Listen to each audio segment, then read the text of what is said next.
Salut les potes, j'espère que vous allez bien, bienvenue dans cette nouvelle vidéo.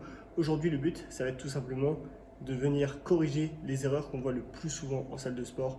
En tout cas des erreurs que moi j'ai tendance à voir le plus souvent, que ce soit direct en salle ou sur les réseaux. Donc là, je vais essayer de vous montrer les exercices, vous montrer les erreurs que je vois le plus souvent et de les corriger en vous montrant l'exécution à adopter tout simplement. Donc j'espère que cette vidéo pourra en aider certains. Pensez à lâcher un like pour me soutenir, à commenter, à vous abonner et c'est parti, on corrige les exos. Le premier exercice sur lequel je vois souvent des erreurs, c'est le développé couché, que ce soit à la barre ou aux haltères.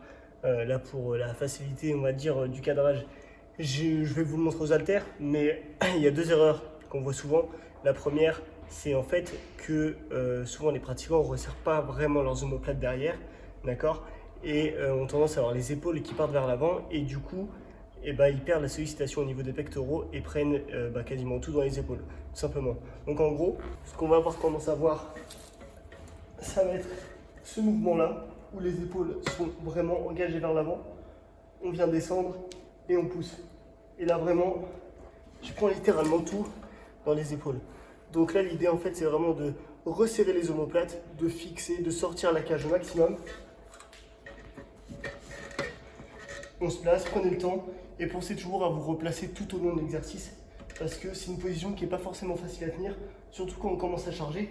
Donc là, je suis placé et je peux descendre, inspirer et souffler sur la montée.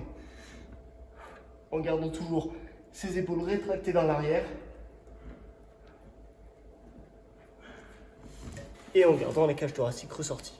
Donc ça, c'est la première erreur que je vois sur cet exercice. Et j'en vois une autre assez fréquemment, c'est en fait tout simplement de voir que certains pratiquants ont les coudes beaucoup trop ouverts. C'est-à-dire qu'en fait, au lieu d'avoir cet angle-là sur la poussée, il y a souvent un angle comme ça, limite à 90 degrés. Et là, le problème, c'est que vous mettez vraiment trop de tension sur l'articulation de l'épaule et ça peut engendrer un risque de blessure. Et en plus de ça, au niveau des fibres musculaires des pectoraux, en fait, elles partent en éventail.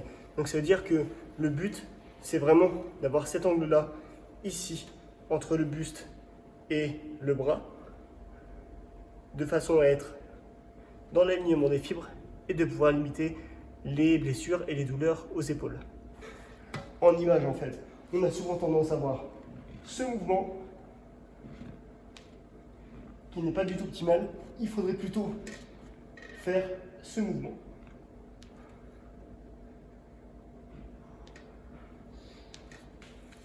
Voilà pour les deux erreurs que j'ai tendance à voir le plus souvent sur cet exercice, que ce soit la barre ou aux haltères, c'est la même chose. Ok, on passe à l'exercice suivant, du coup c'est les tractions. Et là encore, je vois une erreur un petit peu trop souvent, donc je vais vous montrer laquelle c'est. En fait, quand on fait les tractions, je vois souvent certains qui vont avoir tendance en fait vraiment à tirer avec leurs bras et non pas avec leur dos. Et au final, l'exercice de traction, c'est un travail de dos, on est d'accord? Donc le fait en fait de travailler avec les bras, vraiment, ça fait que souvent certaines personnes vont avoir tendance à arrondir le dos en fin de mouvement plutôt que de ressortir la cage. Donc en gros, l'erreur que je vois, elle ressemble à ça.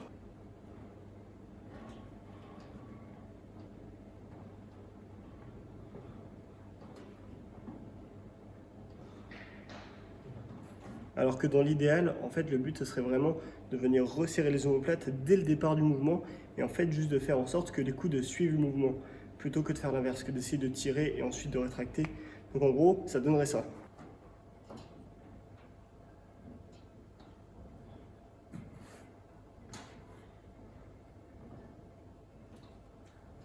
Donc c'est vraiment ce mouvement-là que vous devez retenir des tractions. En fait, le but, c'est vraiment de serrer les omoplates derrière, comme j'ai dit, tirer les coudes et ça suit. Je sais que c'est un peu facile à dire puisqu'il y a pas mal de personnes qui galèrent sur la traction. Donc en fait, moi, ce que je vous propose, c'est directement d'apprendre le mouvement correctement, dès le départ. C'est-à-dire qu'en fait, vous suspendez à la barre et vous cherchez vraiment juste à resserrer les omoplates sans chercher à monter, juste ce mouvement-là, et ça vous aide de ouf pour la suite. Un autre exercice que je vois très souvent mal exécuté, c'est un exercice pour les biceps, c'est le curl aux haltères sur un banc incliné. Je vais vous expliquer pourquoi il est mal exécuté. Alors en vrai, je crois qu'il est mal exécuté dans 99% des cas, en tout cas de ce que moi je vois en salle de sport. 99% des fois où je vois ça en salle de sport, il est mal exécuté. Et je vais vous montrer en fait ce que je vois souvent et ce qu'il faudrait faire. Ce que je vois quasiment à chaque fois, c'est ce mouvement-là. Les gens viennent s'installer ici et ils curlent. simplement. Alors qu'en fait, le but de cet exercice, c'est vraiment de chercher à étirer la longue portion du biceps. D'accord? Donc c'est pour ça qu'on incline le banc et qu'on cherche à avoir les bras dès le départ en arrière du buste. De cette façon, en fait, le biceps il est étiré dans son entièreté. D'accord? Donc la longue portion est vraiment étirée. Donc dès le départ, là, on est bien. Et en fait, pour garder l'intérêt de ce banc et pouvoir garder cet étirement tout au long de l'exercice, le but c'est de garder vraiment les coudes fixes et de ne pas les avancer du tout. Donc en fait, ça donnerait ça.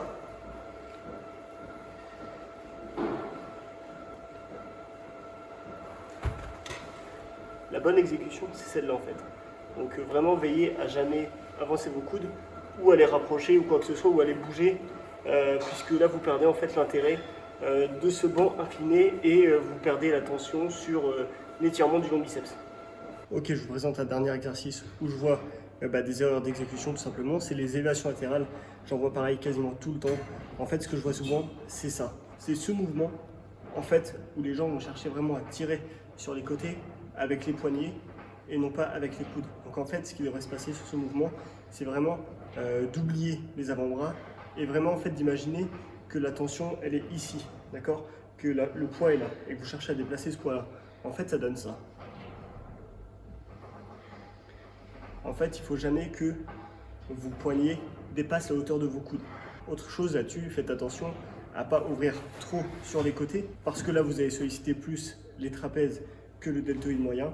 Et en fait, du coup, l'idée, c'est simplement de venir chercher très légèrement vers l'avant pour être vraiment dans l'axe des fibres du deltoïde moyen. Donc en fait, ça donne ce mouvement.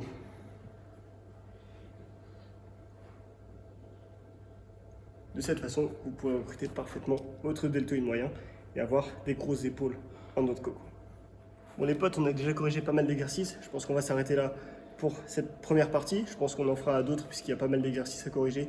Dites-moi ce que vous en pensez en commentaire. Pensez à liker cette vidéo, à commenter du coup, évidemment. Partagez cette vidéo, abonnez-vous. Et voilà, merci pour le soutien les potes. On se retrouve bientôt. Ciao.